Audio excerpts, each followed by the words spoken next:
Condom. Lube. Diagram. Do's and don'ts. Long ago, the four resources lived together in harmony. Then, everything changed when the condom got moved to the back. Only Bob, master of all four resources, could stop his mum from shifting them around when the order was fine as it was. This is Bob and Rose.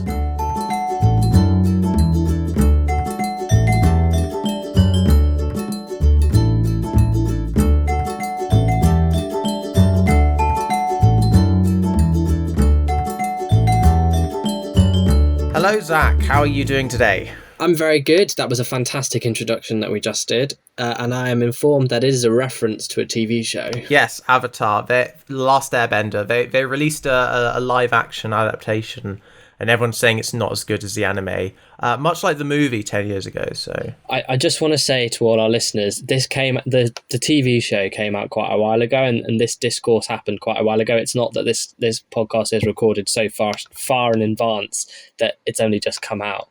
It's just Louis is very behind on the times. Okay, well, I'm sorry. Well, that's a shame, because I'm going to talk about a movie I saw, which will be a little while ago when this comes out, and a video I watched a while ago when this comes out. So the movie I saw, just to recap what we've been doing since we last met up, was Drive Away Dolls, which is a new movie by Ethan Coen, and it's co-written with his wife Trisha Cook, who is actually a lesbian. It is it's the first installment in like a lesbian B-movie trilogy, and I really liked it. Because have you seen any of the, like, specifically Coen Brothers comedies? Have you seen any of those?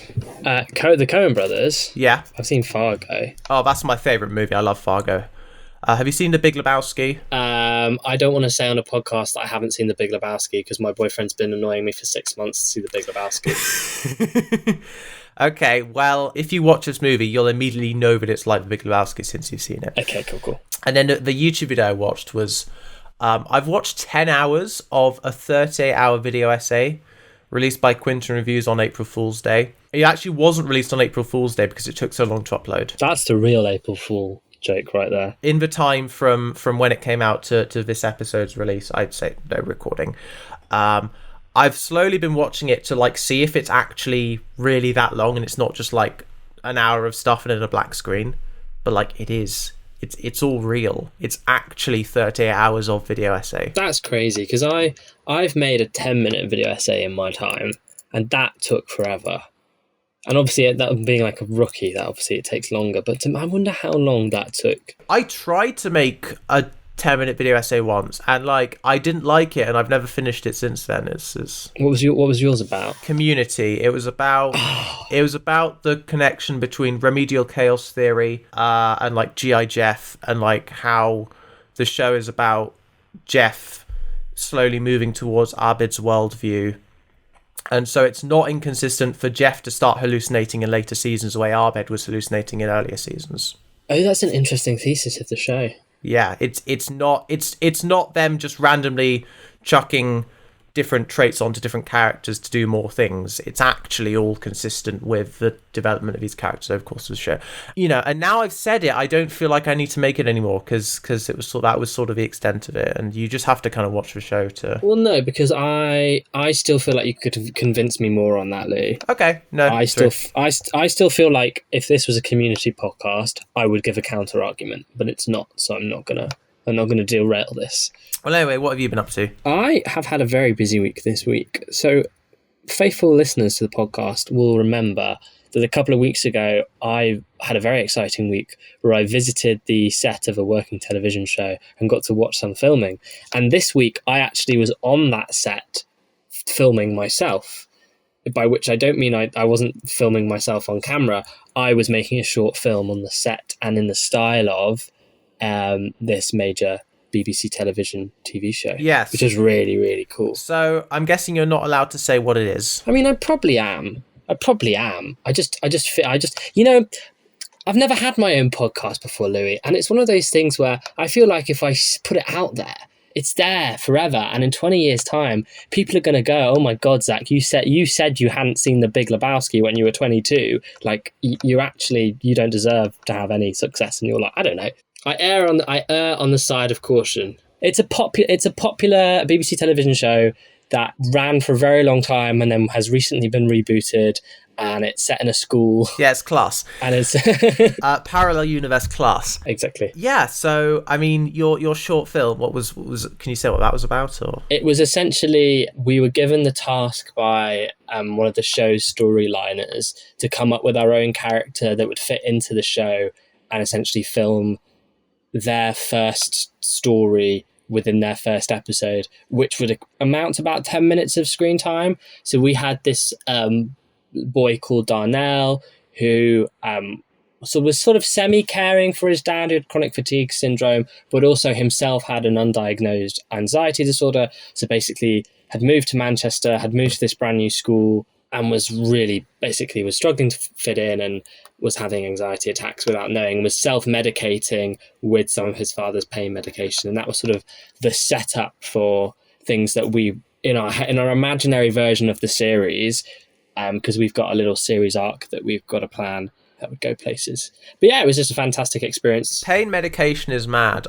I learned recently, like, when for the strong stuff, when you get it, you have to like sign a form saying like, I won't share this with my spouse, so we can both get fucked up one night, you know. It's crazy. But no, it's a fantastic, I mean, I was producing and script editing, and it was incredible watching my friend who was directing, watching her just like frame some beautiful shots that actually looked like you'd see them on television. Wow, that's nice. And then the other thing I did last week, I saw Dune Part 2 twice. Wow. In a very short period of time.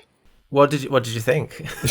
Sorry, I just paused. I just like, that was a mic drop. I loved it. No, it's just perfect sort of quantity over quality sort of storytelling. Like, yeah. So it was so good. You saw it twice, was it? Yeah, exactly. And it was so good that currently my microphone is resting on a copy of Dune by Frank Herbert, which I'm about 70 pages into. Wow. And actually, I will say I wouldn't advocate generally for watching films before reading books, because I always felt that reading books before seeing the film was probably the best way to do it. For Dune, I'm kind of glad that I saw the films first, because I kind of then know what the fuck is supposed to be going on. From what I've heard about Dune, that makes complete sense.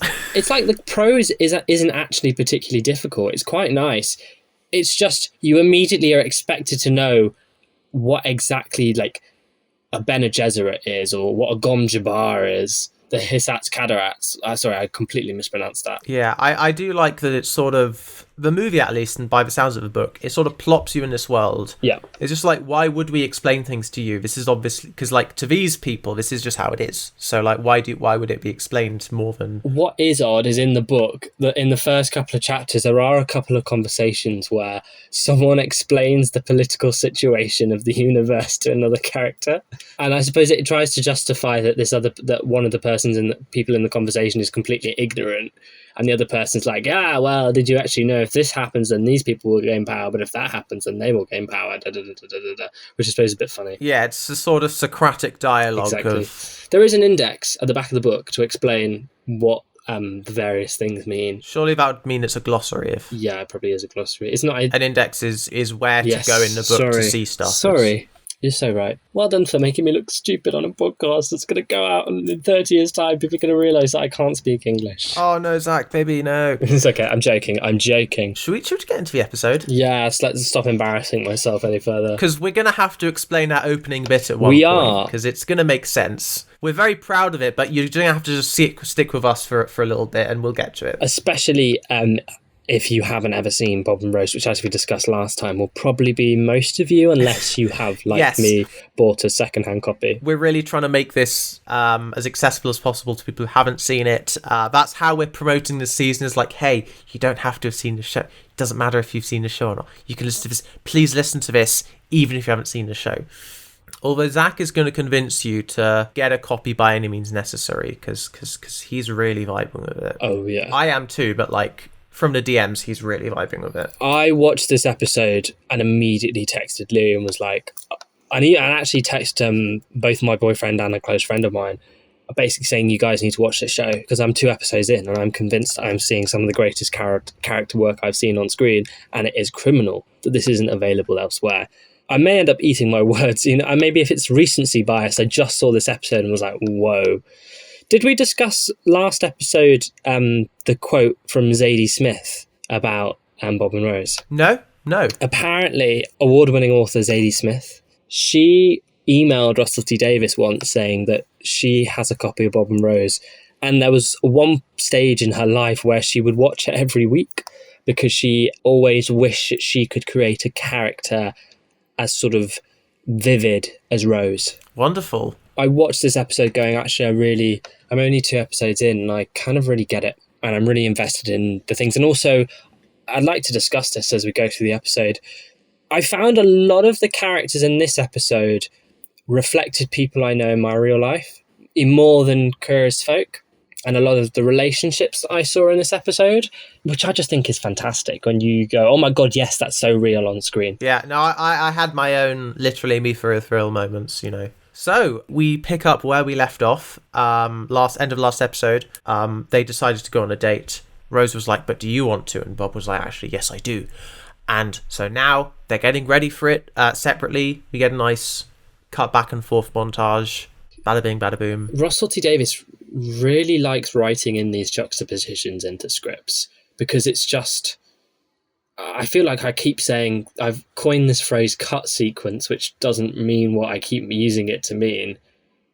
But we keep getting these things here. We've got Bob and Rose are both shaving appropriate parts of their bodies, getting dressed, washing their faces, getting ready to go out. And then you have this fantastic moment. And funnily enough, last time I referenced this Guardian review that came out just as the show came out. And the Guardian review opens with a comment on this moment from the beginning of episode 2, where Bob has a bowl of condoms in his, I presume it's in his room, in his house. Before he leaves, he goes to grab a condom, then throws it back into the bowl, then goes and picks it up again. I've got to level you. When I first watched this, I thought that the joke was that he grabbed 2 and then put 1 back. Really? Well, yeah, because that would be funny. What, did he thought he was such a top shagger that he'd go twice? Well... And then he thought, steady on, I've never had sex with a woman, I'll do it once. But it was more about a sort of, if he's a switch, if he, Okay. But anyway... No, he just takes 1, puts 1 back, takes 1. It's indecisiveness, Yeah, and he doesn't really know what to expect on this date, in inverted commas. Rose is getting ready, and in her purse is also a condom because her mum looks in her purse for some reason. Oh, after the suspicion of the previous night, finding out that she's lied to her boyfriend about her whereabouts, Rose's mum looks in her daughter's purse to find out that she's got a condom on her when she's supposedly going out with the girls. So clearly there's some sort of, they both, even though we've got Rose is in a relationship and Bob is gay, somewhere in their mind think that this could be a potential sexual encounter, this date that they're going to go on, which is really interesting. Yeah. We then see them meet. I reckon that you probably would have glossed over this moment in your notes, Louis, and would have wanted to skip to the actual action. Well, it's Bob's on the side of a street, Rose gets out of a taxi, but they're on opposite sides of a really busy main road. And so there's sort of like a little charade about Bob crossing the road to meet her, and it's a little bit awkward, but it's not awkward because they make it funny and they pull faces. This is quite actually a lengthy little sequence. Why did they keep it in? No. See, you clearly don't know because I made a comment on this. Okay. Oh, fantastic! I made so I don't know if you know about sort of like urbanism discourse and stuff like that, and channels like YouTube channels like Not Just Bikes, and that whole sphere of content. I immersed myself in that content, and so I simply wrote, cities aren't noisy, cars are, which is one of the mantras that you get from that side of the internet. And just the fact that there's just a lot of cars, and it's it's awkward. I'm half expecting Bob to get run over by a big yellow tram. Yeah, I'm wondering when we're going to finally see a tram, because we've had 2 shows in Manchester after whenever it was, I think 1992 when they opened, with no trams. I mean, we will have some transport action later, but we'll get to that. For me, this moment of Bob crossing the street was the exact moment that I thought, okay, I see why Alan Davis is playing this character. He walked across the street in such a I don't want to say a convincing way, so characterful way, but quite a fun way that, as like, okay, I see now why Rose is drawn to Bob. He's got this little bit of like a fun little bounce across the road. You don't feel like, oh my God, it's a sexual tension. It's a Mr. and Mrs. Smith scenario between Bob and Rose. Oh my God, they can't keep their hands off each other. But their bouncy personalities are drawn to each other. I think that's the right way to say. Yeah. Okay, we'll stop talking about crossing the road now. Yeah, so they get some chips. They go to Canal Street. They talk about their first kisses. Bob says his first kiss was at 19. He just like me for real. Are you leaving it for me to say if it's like me for real? No, you can take what Rose says about that, you know. Rose said her first kiss was when she was 11. It shows a disparity between the straight experience and the gay experience, but it's the first time compared to Queer as Folk, where we were in this queer bubble. Bob and Rose now is letting this straight and this gay world clash and compare themselves to each other for the first time, which creates this interesting moment of Bob seems to think that Rose has 8 years experience on her when it comes to kissing, but then she's like, oh no, I couldn't tell when we kissed at the end of last episode. I would say, for those who haven't seen it, they end up on Canal Street because apparently Bob has forgotten to actually book anywhere for dinner, even though when at the end of last time they said, oh, let's go for dinner. Haven't booked anywhere, so they do just end up standing on the corner of Canal Street, right? Yeah, eating chips. I was wondering why they were there, if that was like planned or Yeah, it's odd.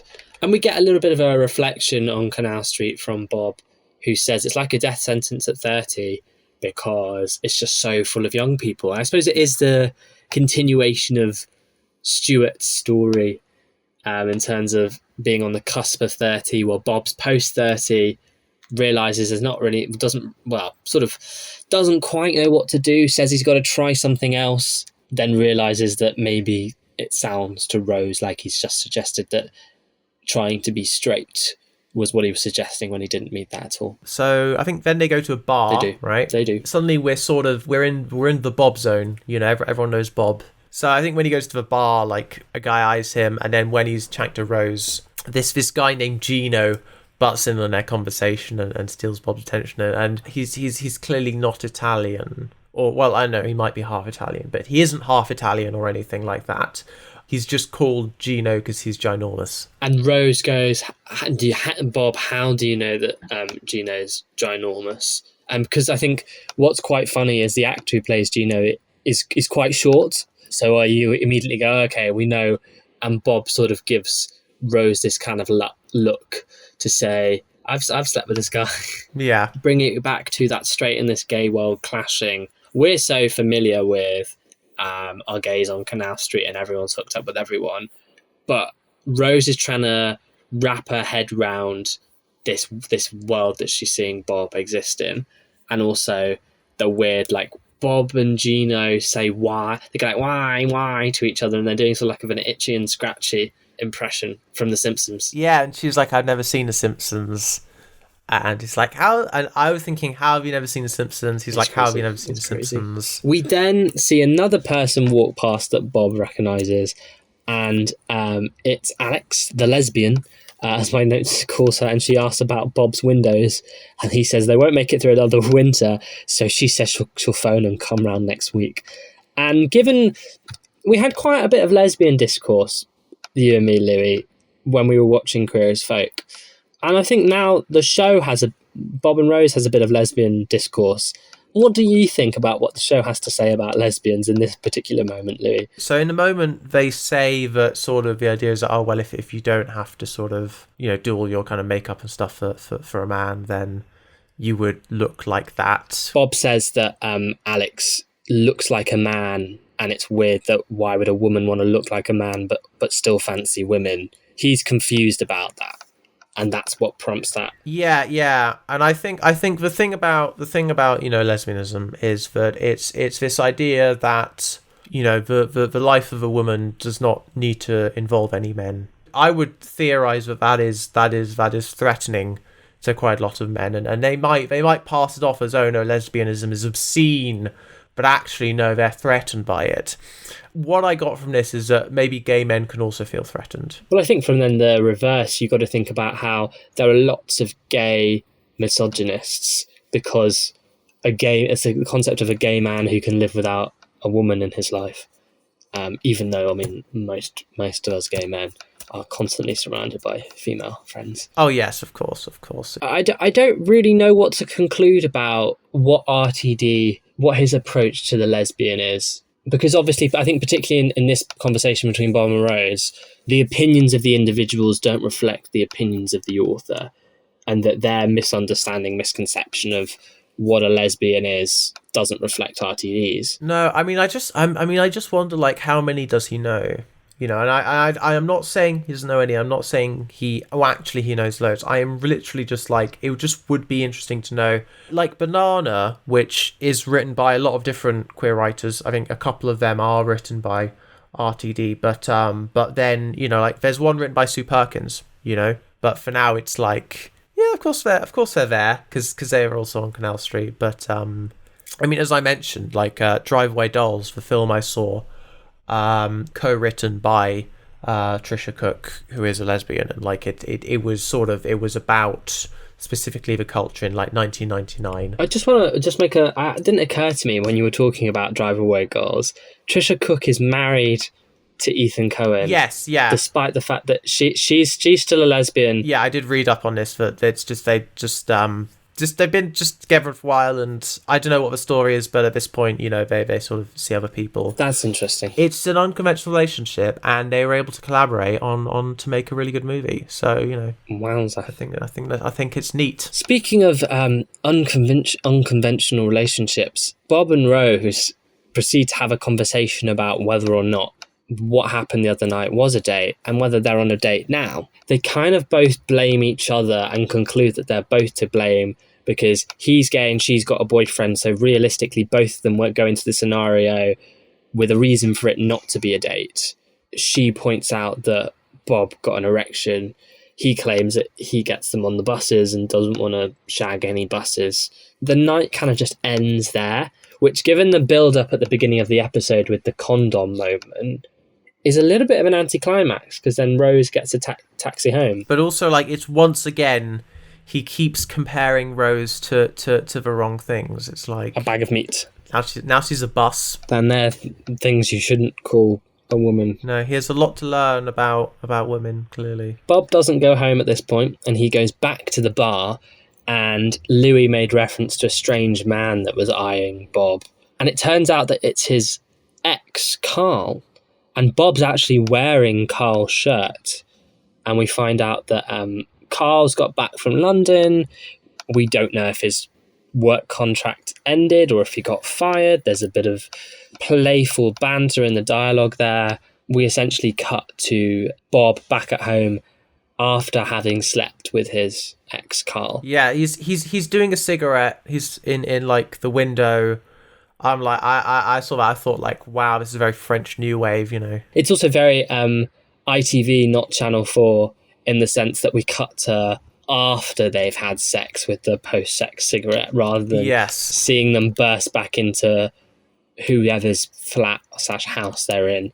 They ask after each other's mums, and we get what I think is the purpose of this, is we get Bob's sort of relationship ideology, because it turns out that Bob had suspected that Carl had been sleeping with other people, with other men, and it turns out that he had, and that ended their relationship. And Carl says, well, plenty of couples shag around and stay together. And Bob was like, well, that's not what I want. And we basically learned that Bob isn't looking really for sex with loads of people in the same way that Stuart was. Stuart wanted to forever be young and queer as folk. And Bob sort of in this post-30 phase where I think he really wants to settle down with one person and have a really fulfilling relationship. And he wants monogamy, essentially. And I think he finds himself in the world where that's slightly complex. That's my interpretation of that scene. I don't know whether or not you agree with me, Louis. It is ultimately about sort of monogamy, isn't it? I mean, it's not that sex isn't important to him, because the whole dilemma that we're seeing play out with Rose, clearly there's some connection with Rose, but he doesn't want to, because he's gay, he's not straight. He's like, oh, I couldn't have sex with her. And for him, that's not part of a well-rounded, fulfilling romantic partnership. But don't worry, we'll get back to that. Rose actually didn't go home. My bad. She went to see Andy, who is a night shift security guard. Her boyfriend. And then when she gets in, she's immediately like makes up a story about, you know, girls' night out and how mental they are and all that stuff. And he's none the wiser. She's just like a very good liar, you know. She should be like an actor or something. The way she does it so successfully is because she does it so disinterestedly, if that's a word, so nonchalantly. No, yeah, literally. You start to get hints that Rose is quite apathetic within the confines of this relationship with Andy. She does not care. And she says that he doesn't deserve her. So she makes this comment. She gives him the chips. And she jokingly is like, you know, you don't deserve me, implying that she's too good for Andy. Now, that's obviously, it's a joke, and I picked that out of all the dialogue there, because I think part of her psychology, the end of this episode, she'll say a very contrary statement to Bob regarding her relationship with Andy. So we'll get back to that. No, yeah, absolutely.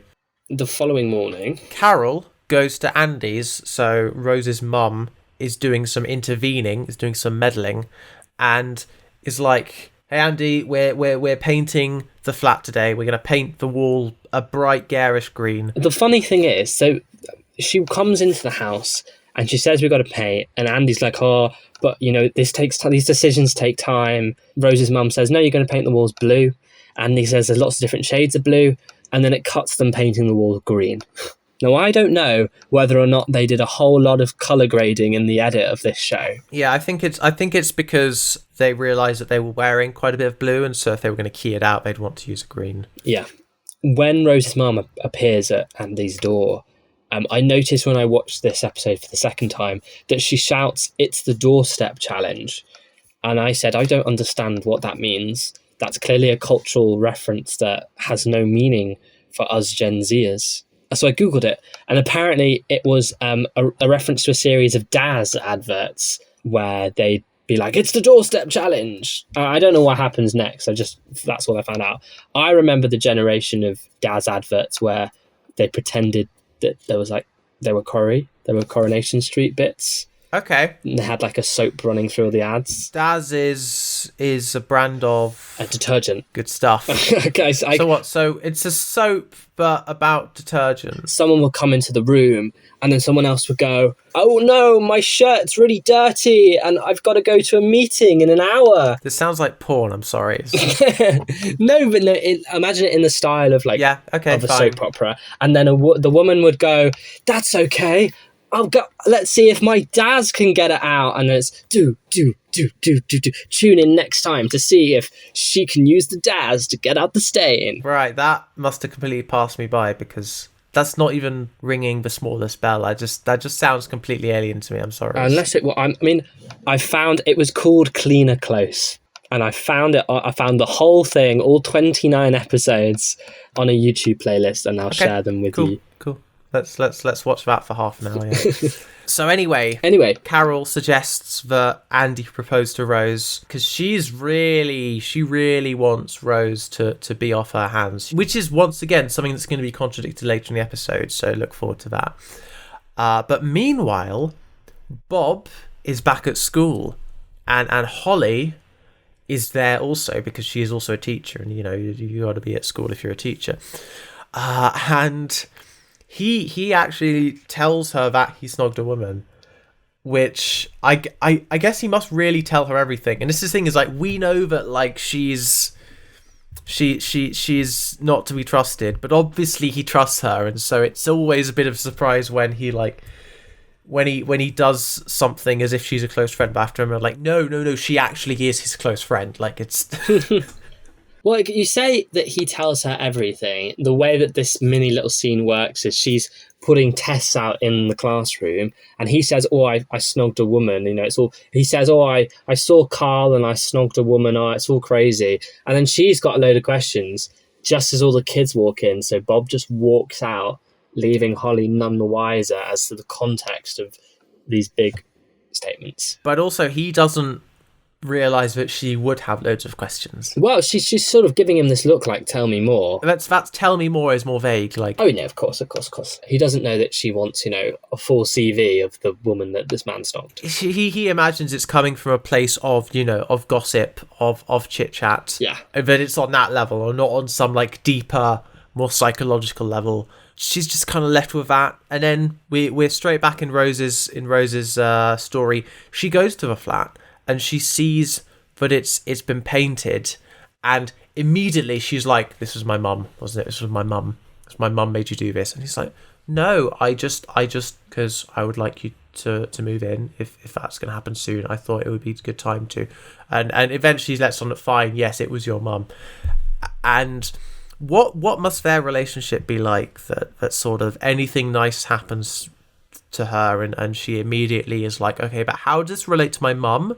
And if this benefits my mum, then I immediately know it's her. Well, I think because she knows, we've seen in episode 1 the interactions between Rosa and Andy.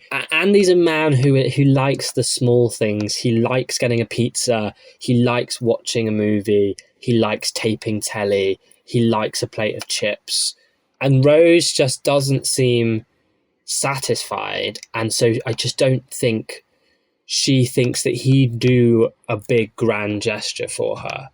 And she's right, because he hasn't done this out of his own sort of... Yeah. I can't think of a natural, precise example, but how some characters in film and TV look at other characters and say, you're so small. In fact, I can think of an example. Stuart to Vince in the end of... and the first season of Queer as Folk. I think Rose probably looks at Andy in some moments and thinks that he's quite a small man. Not that I think she thinks she's got a massive world. He certainly leaves her unfulfilled.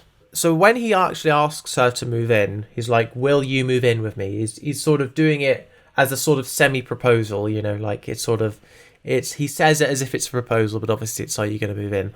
She's like, I gotta think about it. She hesitates, and then he's like, okay, so then you don't want to. It just doesn't seem like something's gonna happen.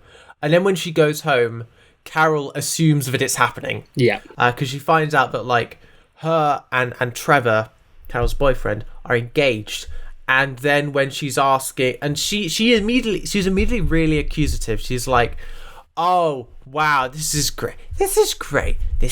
Oh, this is wonderful. I'm guessing she proposed to him, and they're like, well, I mean, yeah. And it's like, bro, it's the 21st century. You can do that now. It's just fine. The reason for all her accusations is Carol has plans within plans. The whole thing has been planned. Well, no, clearly. It's. I think Rose doesn't like that there's this sort of attempted infringement on her sort of autonomy, on her. Yeah. The fact that Carol is playing chess with people's lives makes her not want to play chess. Yeah, exactly. Not want to move her piece. She wants to make decisions in her life in her own time. Yeah. And as we flagged up straight away in episode 1, there's time restraints. She's being boxed in. And her life is moving without her. Yeah. And then in like a fit of rage, she's like, you know what? I'm going to stay here because this is so lovely. I want to be here with the love. And this is great. Carol and Trevor and Rose. And then the people there literally cheers Carol, Trevor and Rose. It's funny. Which I think just makes it worse, because it's like they kind of see her as a child and they don't see anything wrong with going along with her little outburst, because it's not of any threat to anyone here, so they can sort of indulge it for the moment, Strong vibe of complete powerlessness, Yeah, I think the knee-jerk reaction to that is she goes round to Bob's and says, let's go to London. Let's just go to London for the weekend. And it is that sort of, she feels like she can't move in her life, so she just decides, okay, I'm just going to do something crazy and just decide to go somewhere. And Bob is like, oh, I can't, I gotta book time off. Well, it's the weekend. Yeah, no, but he says he'd have to book in advance if it was longer than that or something. I think because she's saying she wants to just run away and then just not do London, and so they eventually settle on Blackpool, which for people that don't know UK geography is a lot closer to Manchester than London. Yes. Also not as glamorous. It's a seaside resort. It's sort of, there are two big seaside resorts. One is Brighton, which is the closest bit of beach to London, and then Blackpool, which is sort of a bit of beach on the northwest, another big population centre. So those are like the two big kind of beach resort destinations, and so they're going to one closest to them. And you've also got the Pleasure Beach at Blackpool. Yes, which is just a load of roller coasters. I feel like we're mansplaining Blackpool to the listener. Yes, and you've also got Brighton Pier, which has 2 roller coasters on it and some other, I think like a log flume, and they tried to do like a VR ride a while ago. Oh gosh. So anyway, they're on the way to Blackpool. But before they go to Blackpool, we get a scene. Bob has to phone Holly in order to basically cancel, because he was thinking he was supposed to pop round later. There's some implication that they're due to go to the cinema. Weekend engagements. But he has to basically phone her, and it goes to the answer machine. He says, "Oh, sorry, gotta go, blah, blah, blah, blah." And then Rose accidentally says something in the background and says all that, "Oh, we gotta go." Well, no, she just says, "Are we going? Where are we going?" And we see Holly, who's like listening to the answering machine, all of a sudden run over to try and pick it up in time. She doesn't pick it up in time. Yes. And so she immediately phones Bob back and is like, "I know you're there." But when he hears the phone call, he's just like, "Let's just go." Because it's not going to be the person you just tried to call. That would be silly. This is going to be some random caller, like, I don't know, a scam or just some like boring thing. This is not going to be the one person you were trying to call. That's the one person it can't be, because if you were trying to call them, they would have picked up. So it's funny that like Holly's vibe is like, "I'll let it go to answer machine," and Bob doesn't know that. Bob doesn't know that Holly is an answer machine gal. But like, I don't know, why does she let it go to answer machine? You know, Isn't she like doing? She thinks she's. I got the impression that she's painting her nails. Okay, yeah. No, yeah, true.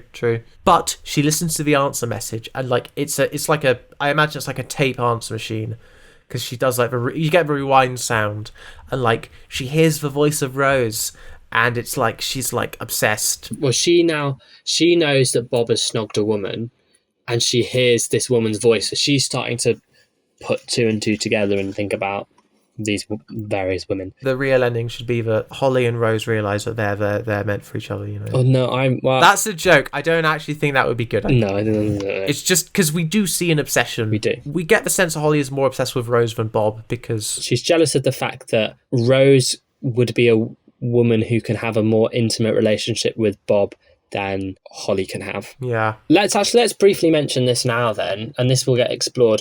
I think in this episode, the character of Holly is fascinating to me, because I've known people like this, and I know other people who know people like this, who get so close to a best friend, and often it's a friend. It's like a best friend who, like, their sexualities don't align in such a way that they could date, but they are so close, and then one of those two people gets into a relationship, and it sends the other person absolutely crazy, because they've somehow, this other person has come in and sort of accessed a level of intimacy and friendship and connection that they can't.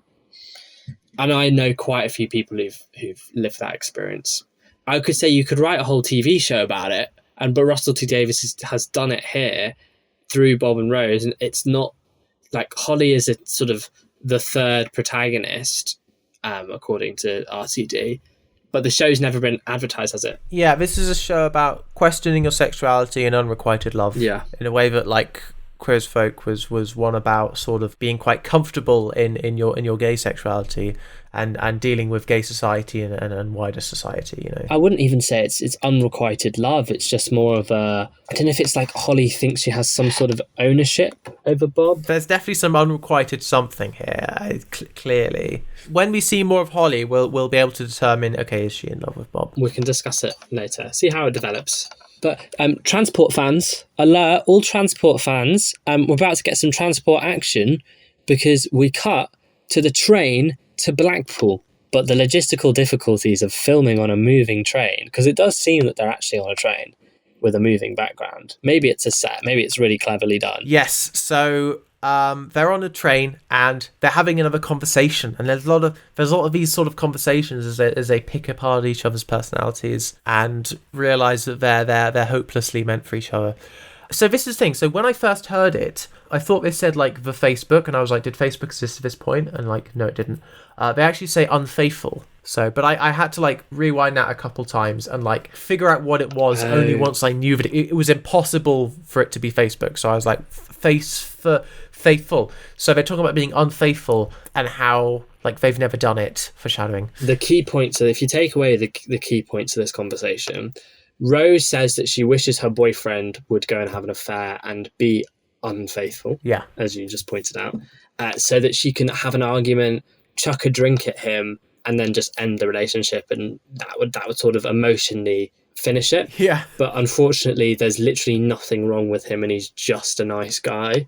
And sometimes she looks at him and tries to pick him apart and try and think of all the reasons why she should leave him. But like, there's just not enough. He's just a nice guy, and she's sort of just in this relationship that isn't doing anything for her. Yeah. But also isn't bad enough for her to warrant leaving. And then she says this really, really interesting idea where she says sometimes when he's driving over for tea, she thinks about what if she got a phone call to say he crashed and he died, and how simple that would just make the end of her relationship. And she obviously is like, does that make me a terrible person?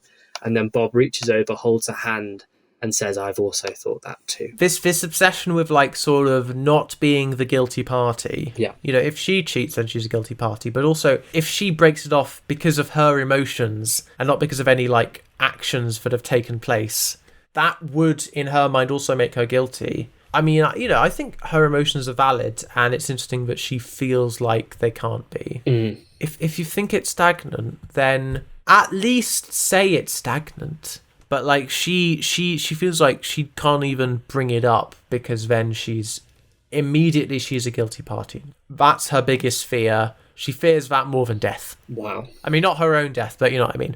So they have this moment of connection where Bob says, I've also had these thoughts. And they then start kissing. And then we cut to the real train action. Yes, they're joining the Metre-high club. They have sex in the toilets of a train, which yes, just has to be the thought of. I mean, I don't even like going to the loo in the toilet of a train because they're not nice. Maybe they were nicer in the year 2001. And for the record, Zach, because I know you're wondering, I thought of that a minute ago, no more, no less. Oh. No, just because last episode I made a joke and you were like, "How long were you sitting on that?" So. Okay. So they have sex, and then we see them come out of the toilet. It's all very odd and awkward, and Bob goes to get coffee. And there's this moment where he's at the front of the train shop in Carriage C, because the shops are always in Carriage C. That's a joke. Don't at me for making a generalisation about trains, Lou. Oh, as if I ride trains with cafe cars on them. I've only done that like once. Really? Well, it's because I'm always going into London or going around London, and it's sort of even the furthest journey I'll make, which is from Brighton to Cambridge. That is done all on a Thameslink train, which is like a regional train, so it has toilets but it doesn't have a cafe car. Right. Coming from top north, when I go to London, there's always a cafe in Carriage C. Yeah, you're getting that Avanti West Coast Sarnie or something. Yeah, exactly. Massively overpriced. So he's feeling odd, so he's sort of hanging around the coffee, and then he brings it back. And then, do you remember last time when we were chatting, us two and Owen, about after Bob says to Rose, basically he comes out, he gets outed by his own T-shirt, and he said, yes, oh, do you want to get a drink? After they've just had this awkward dinner, and she says, oh, Canal Street's that way. And I said, that sounds like a microaggression. Do you recall that? Yes. Well, Rose then says when Bob comes back with a coffee, oh, we just had sex in the toilet. I'm practically a gay man. That feels like a microaggression again coming from Rose. I know that one didn't raise my eyebrows as much. I thought like, no, she's just right. She's just correct. I'm not sure it's her place to make that observation. If considering she's just had sex in a train bathroom, I think it's okay. Yeah, but straight people have sex in train. I'm sure they do. Yeah, well, no, true. I mean, train bathrooms are unisex, so yeah, exactly. They well, I was about to say they're quite big, but they range from small to large. Well, the accessible ones are quite big, and the ones on Avanti West Coast services are quite big because they're with the. Anyway, let's not talk about train toilets anymore. I kind of expected them to go forth to Blackpool with this sort of newfound realization that they work, they want to be together. And then Bob says, oh, I understand if you want to go home. And then Rose suggests that she gets off the next station to go home and that she'll just sort things out with Andy and won't tell him about what just happened. And then it cuts to her going home. Yeah. I was really quite shocked by. Bob stays on the train, so I'm wondering, like, does he like get off a stop after her and go back, or is there a deleted scene where he cruises in Blackpool? He just goes to Pleasure Beach by himself and rides all the roller coasters. No, he cruises. If you say so. My analysis of him looking for a little bit more than anyway. We do have the moment though where sat on his own on the train, he looks around and he's eyeing up. There's these two women and who I think are supposed to be conventionally attractive. Like Bob, I wouldn't know. Yes. I'm joking. Of course, I know what conventionally attractive people are supposed to look like. And he sort of, you get this idea that he looks at them and basically goes, yeah, I'm not attracted to them. And then a conventionally attractive man walks down I was about to say the corridor. It's the train. Do you call them an aisle on a train? You call them an aisle. You can kind of tell that he looks at him and goes, yeah, I'm definitely still gay. I definitely still like men. When the guy says, I was wondering, is he going to be like sort of with the girls or... But no, it's just a cute guy. And I'm like, okay, so are we going to figure out if he's gay or not? Do we get to... No, we don't. No, it's just Bob questioning himself once again. Yeah. Back to Rose. She's out with Andy, her boyfriend, and they're window shopping. They're stood outside the window of a shop. They're looking at a big like double bed. Well, it's not a double bed, Louis, because Rose says you don't want a double bed, you want a king size bed. Right, yes, of course. I forgot that like they're not between single and double, which would make more sense because you think, okay, well you have bed for one person, large bed for one person, bed for two people. But no, it's actually bed for one person, bed for two people, bed for one really important person with magical blood. Is this because kings have blue blood? Is that the reference? It's because the idea of monarchy is they have magical blood. That's right. Obviously. Right. Why do you think they're in power? Why else would they be? The monarch of England is supposed to be God's representative on earth for the Church of England, no? Yes, and they get to be God's representative because of their magic blood. Because they have special blood. Yes. Okay, I do apologise. I do understand why Rose is talking about a king-size bed, because obviously like two people fit very comfortably in a double bed, but I think long-term there's actually not enough space. You can't have your own personal space in a double bed with another person, whereas I think with a king-size bed you've got that, it's more long-term sustainable. Yeah, absolutely. If that makes sense. And so she's kind of saying, well, you know, if you get this, then I'll move in. And she's sort of now saying, well, you know, actually, like I want to move in. And she's sort of trying to amend what, you know, went wrong before. She's like, oh, I guess post-nut clarity, she realizes that she needs to settle for Andy. Then he's like, you want to move in because of your mum now. And like now he's like, well, it's not because of love.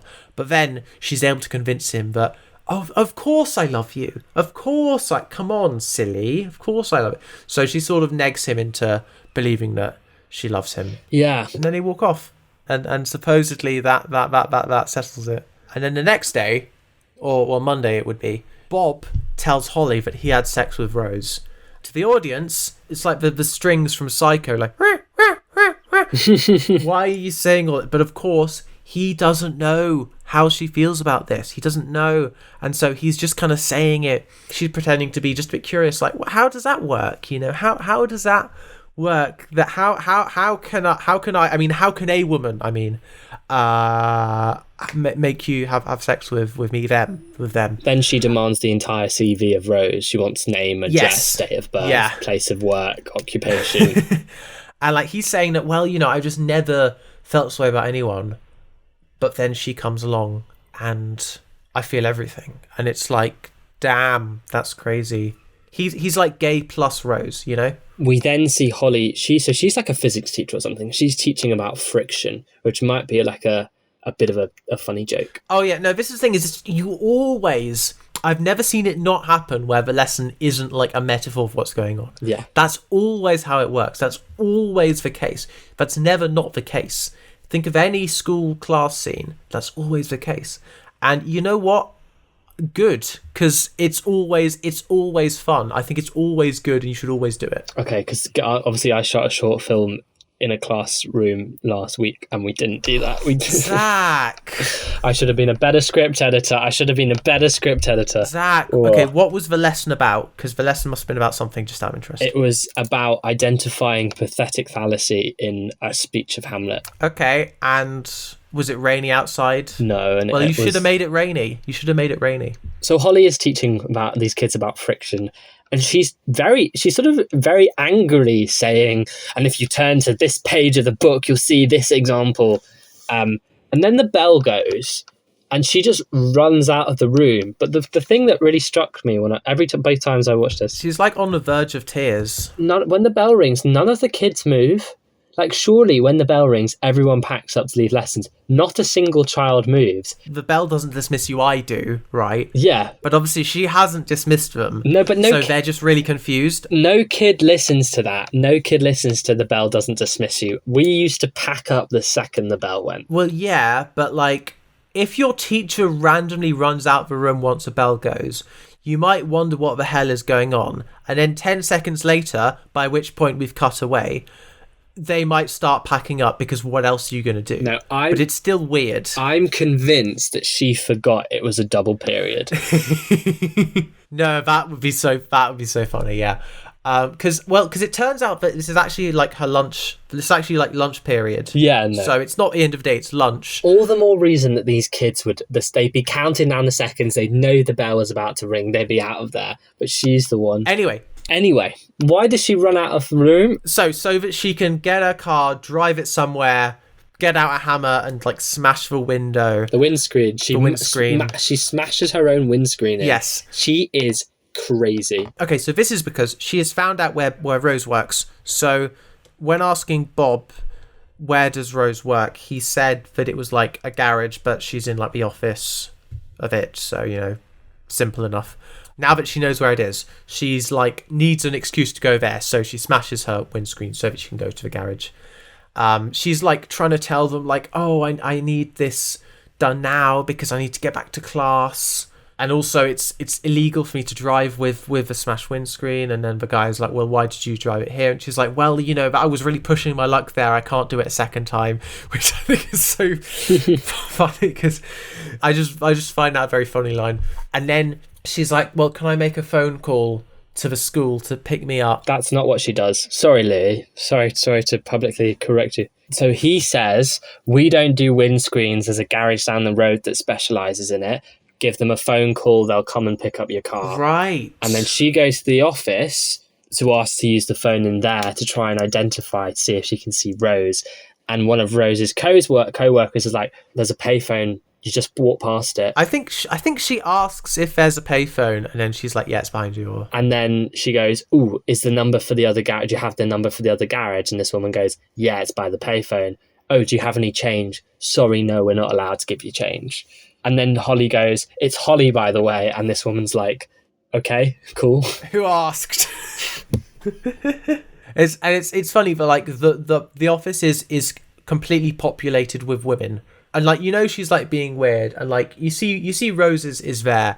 It's interesting because like I knew that like Holly was being weird and she was trying to like find Rose, but like it only hit me that like sort of when she's able to like hear someone say, oh, Rose, have you seen this?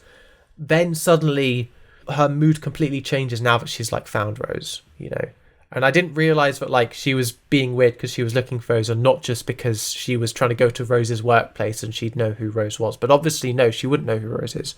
Basically, I was just a little silly, a little stupid, a little naive watching the show. But then the music came in when she figures out who Rose is, and I was like Danny DeVito in that meme, like, oh my god, I get it. Janet is also there.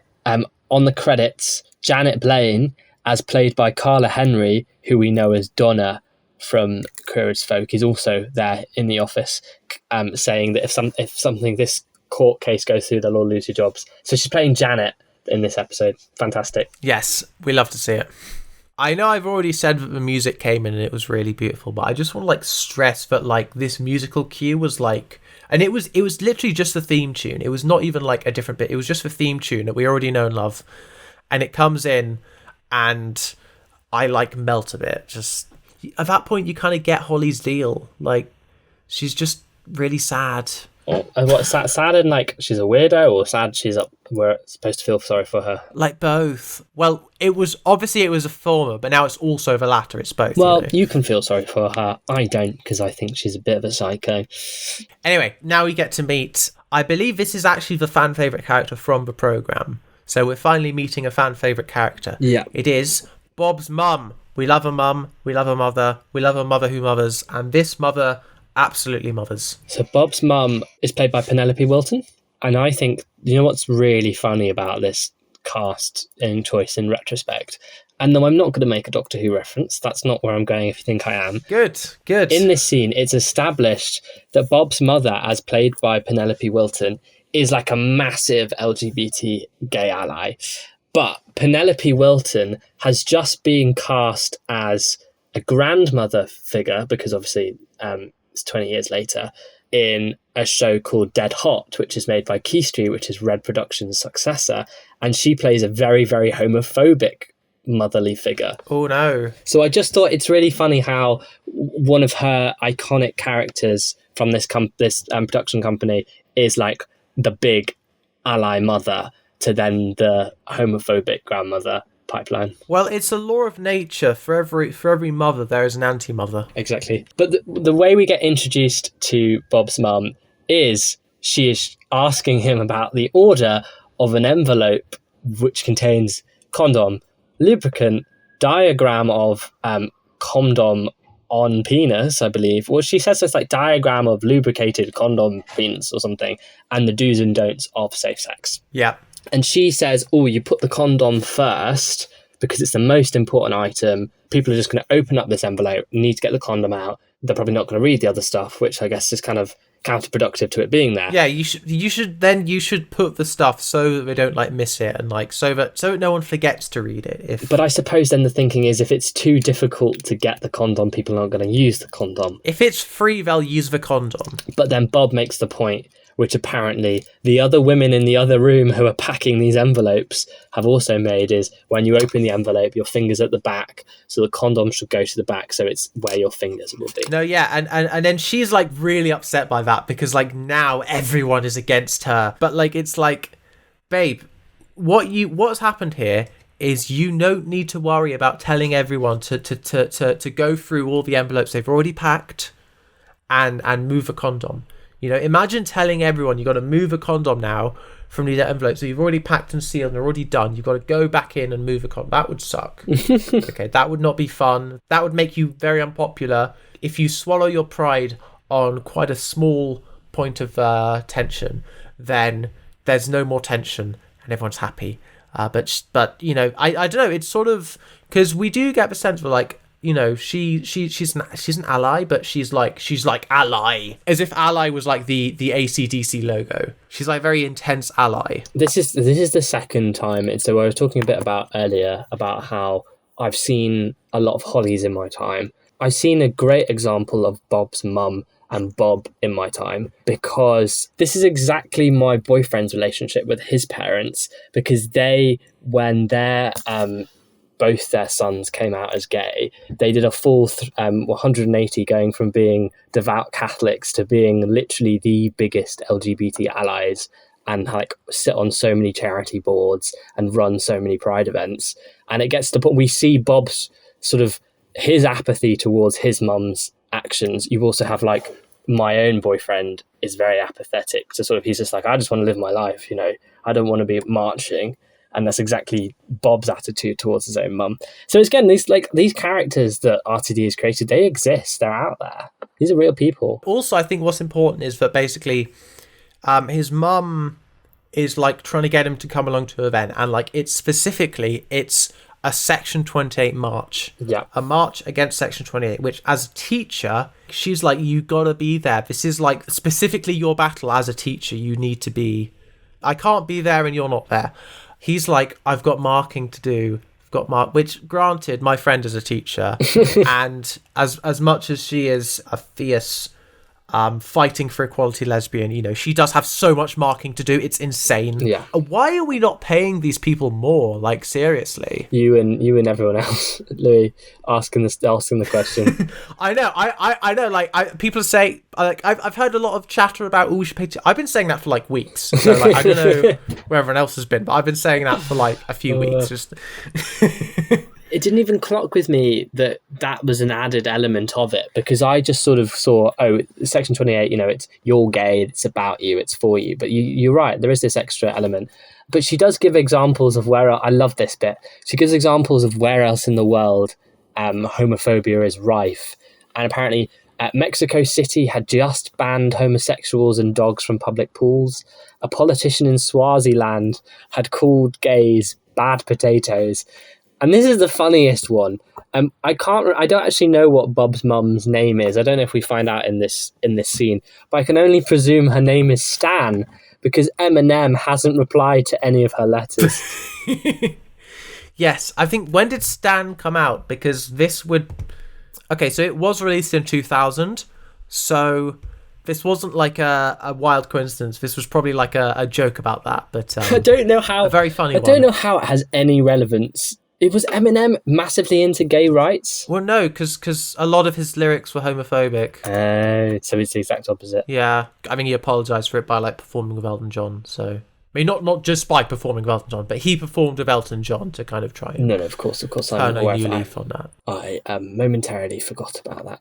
It makes sense that she's trying to contact Eminem, and also it's very funny that, dear Em, I wrote to you, but you still ain't calling, you know. And then she essentially calls Bob a semi-gay because he's got no interest in gay rights. He's only interested in being gay. She also calls him fou-gay and gay-esque. So semi-gay, gay-esque, those work as puns. Very nice, very funny. Bit weird that you're calling your son that, but we'll look at that in a second. What I want to focus on now is fou-gay. So fou-gay, I was like, what is that? And I was like, is that like Foo Fighters? Is she fighting the Foo Fighters? Is she making a pun? Is she basically making a pun on like a fugue?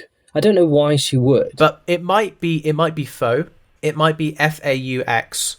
Which, okay, so if in English that's not fou, that's faux, and in French that's faux. So like, what is fou?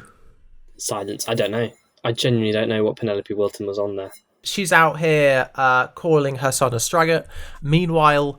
Later. So now we're at the bar, and Bob is with his gay friends, and Holly comes in. Immediately trips over. Yes, she trips over, getting from the door to their table. She's in a state, and so she's like doing like her sort of did you hear kind of harmless gossip, but really she has a intention there. And her like harmless gossip thing is, oh, did you hear Bob had sex with a woman?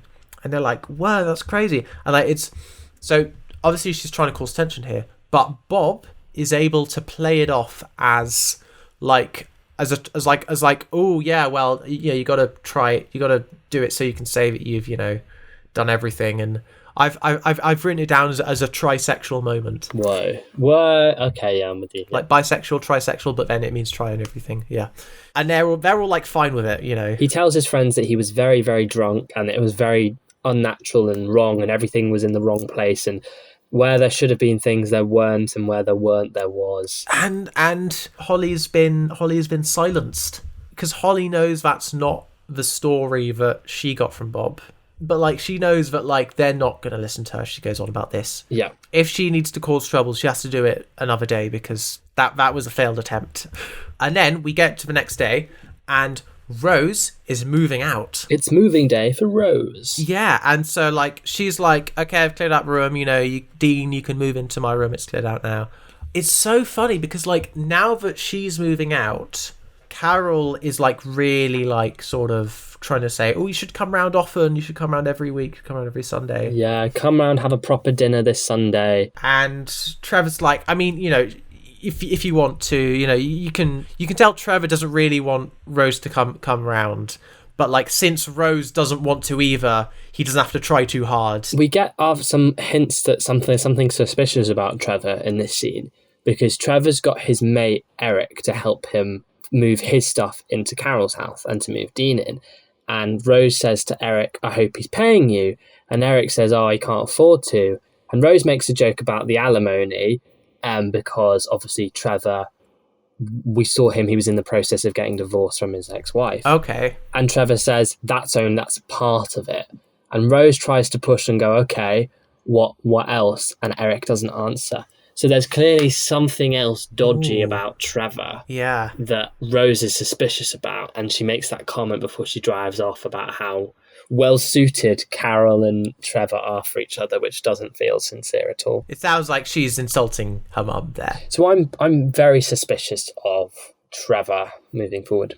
As she's driving off, she like turns on the music so that Carol will stop like talking to her about doing stuff. And also she's basically weeping at her adult daughter moving out for what is definitely not the first time. But like it's such a change of record. It's such a switch. Now that it's actually happening, Carol, it's like the ending of Lady Bird. You know, and so Rose sticks on the music in her car while she's driving off, and then when she gets down to the end of the road, she just turns it off again. She doesn't actually want to listen to music. She just wants to drown out her mum's yapping. And so then she reaches Andy's house, and like, you know, we get this scene where like he's burnt like a loaf of bread or something because his mum has Rose's mum told Andy that he should bake a loaf of bread and brew some coffee before Rose arrives to make the flat smell really nice. Yes. So he's burnt the bread, and so he puts it in the sink. Yes. And then he tries to like press down the cafetiere way too fast. He's messed it up. He's just, and Rose is like, hey, I'm here. And there's like, don't come up, I'll come down. So like, yeah, you better, because I've got loads of stuff that needs going up. And then he's like, I'm gonna carry you over the threshold, like in his arms, walking over into the house as like she's a bit of property or whatever. Well, it's a tradition that dates back from ancient times when a man would carry his newlywed wife over the threshold. I know. I've seen Shrek too. Okay. Oh yes, those famous ancient times. Well, I mean, it's set in ancient times, so yeah. I think it's about medieval times, right? It's not set in any times. It's fantasy. Fantasy is based on medieval literature. I know. Anyway. And so, but then as he's coming down, Rose has another change of heart and is like, you know what, I'm not doing this. And so like she runs away, and like I think what we think is going to happen is he's going to get to the bottom of the door of the building, and she's going to be gone, and he's going to be like, no. But like when he gets to the bottom and she's not there, he's like, oh, okay, cool, you're backing the car up. Like he's oblivious. He thinks everything is fine. He thinks everything has a logical explanation. If Rose isn't there to watch him walk out, it's because she's backing up the car. And so he goes to the car, and he's still expecting her to back up, and she just races off. I mean, I think that's logical. I wouldn't say he's like... No, I no, you're right. I know. But like, it's definitely a subversion of sort of TV expectations, you know? Yeah, I suppose. You expect that she'll have like disappeared without a trace by the time he's gotten outside, but actually he sees her drive off, and so once she's driven off, she like calls Bob, and then he drives over to her so they can like talk about... She's just parked crying in the car, and he drives to meet her, and they have a chat on a bench. Yeah. And I made reference to this bit earlier, when she made a joke about how he didn't deserve her. She now says that he's the nicest man in the world, and he deserves much better than her, and it's only fair on Andy that she doesn't move in with him. Yes. But I can't go home, my life's in boxes, what am I going to do? And so Bob hears that and goes, well, I'm really sorry, but you can't move into my spare room. We feel like we know exactly where this is going. You know, she can't go to Andy's, she can't go back home, and so what's left? Well, obviously Bob. And then Bob is going to be like, well, there's the spare room. But then he's like, oh, I actually like the spare room as it is. I like that it's got random shit in it, because I just like that. And then she's like, why are you talking about the spare room? Because if you want to move it, it's like, no, I'll just go back to my mum's house. That's obviously what's going to... She's so offended. But, you know, so I read this book, Men Are From Mars and Women Are From Venus, which was this relationship expert basically wrote about the difference between men and women and how men and women need to work in a relationship. So obviously it's very outdated, it's very heteronormative, very sexist. I'm guessing the author was a he. Yes, he was. Its thesis is that often women will complain and men will try and problem solve, and ultimately men need to learn to just listen and let women to complain, because women just like complaining for complaining's sake. When you're in a lesbian relationship, they're both problem solvers, and that's why they pose a threat to men. Obviously, there's a little bit of truth in the sense that and take the gender out of it, and sometimes people need to vent, not just have their problem solved for them. But that book decides that it's a gendered issue, and I think we see a hint of that here, in that Rose just needed to vent to Bob, and Bob's like, well, I could problem solve, but I can't, sorry. And then she's offended by the fact that he would think that she needed problem solving. So they go to the pub. Bob pays £3.20 for a glass of vodka tonic and a glass of orange juice, which, might I say, cracking deal. And then she throws the vodka in his face, says to the woman behind the bar, it works, and storms out. And then the great moment, the woman turns to Bob and says, you bastard. He goes, but I'm gay. And she goes, you gay bastard. No, she goes, you gay bastard. Sorry. In my mind, those are two different words. But no, you're right. She needs to let some stuff out, and that included throwing a drink in Bob's face. Bob is sort of talking over her situation. He is saying, like, maybe you'll sort of have a think about... Because she also says that, like, I didn't leave Andy for you. Yes. It's such a real moment that, like, she says she has nowhere to go, when actually, obviously, she's going to go back to her mum's house, because, of course, that's what you do. I'm surprised that something on TV is that real. If you have a good family situation, obviously, not everyone does. But, like, sort of, she does. Despite all of this, actually, her mum is fine, and she can be dramatic, but, reality is that she does have a safety net, and it's good that the TV show's acknowledging that. When they storm out of the pub, part of her anger, she basically is like, I'll go back and I won't ever see you again, and I'll only ever, if I ever need you, it'll just be for picking out fabrics. Bob is like, here come the puff jokes. He says, I knew it, the first sign of trouble, out come the puff jokes. I've logged this as the third microaggression from Rose. You might think it's the second. I mean, I would say it's the first most egregious, But I think the end of the episode is that outside, storming out of the pub, Bob basically says, you think that we've done it once and that's it, but like I would like to do it, like have sex with you again, like I like you. Yeah, that's what he's saying. She just says, oh bollocks. And that is episode 2 of Bob and Rose. I noticed, like, they cut to the credits really abruptly each time. Yeah, like first episode was just like, yep, credits, and then this one's like, oh bollocks, credits, just violently lurching you onto the credits. That is episode 2 of Bob and Rose. What did you think, Zach? As I said at the beginning, I think there's some wonderful character stuff, both in terms of the characters of Bob and Rose. Again, they don't do things I expect them to, but also the fact that all the characters around them, again, they feel very real.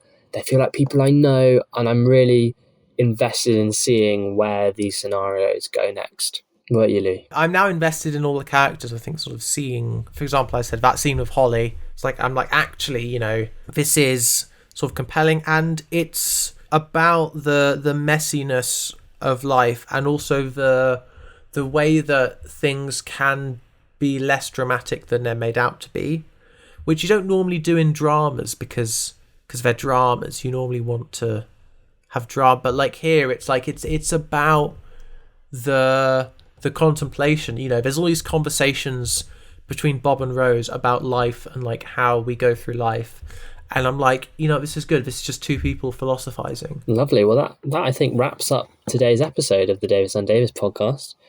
Next time we'll discuss episode 3 of Bob and Rose. But until then, go outside a bit, I guess. Did you just actually tell our listener to touch grass? I was about to, yeah. I was about to follow that up with touch some grass, but yeah. Where can you follow us, Louis? You can follow us at Davis on Instagram. You can also follow us or follow me at Louis on the Air on Twitter and Louis on Air on Instagram. And also Lit Lab London is where I do my science communication stuff. Zach, do you have anything to promote? I do, actually. As a lot of the listeners will know, it's a big election year at the moment, and my very close, very dear friend Dominic, love Dominic, nice guy, we don't always agree on everything. He is running in the upcoming UK elections. So he's running for the Tories. I hear the cheers and the boos aplenty. And I have very gladly decided to run his social medias for him. Unfortunately, Dominic the Conservative was taken, as was Dom the Con, Dom the Tory. So you can find us at con_Dom. And I believe his campaign slogan is envelope at the back, which I don't know what that means. That doesn't make any sense, but it's whatever. I think it's like a posh thing. It's like a Tory thing. For legal reasons, that was a joke. In case this isn't clear, please don't come for me. That does not reflect any sort of opinions on politics.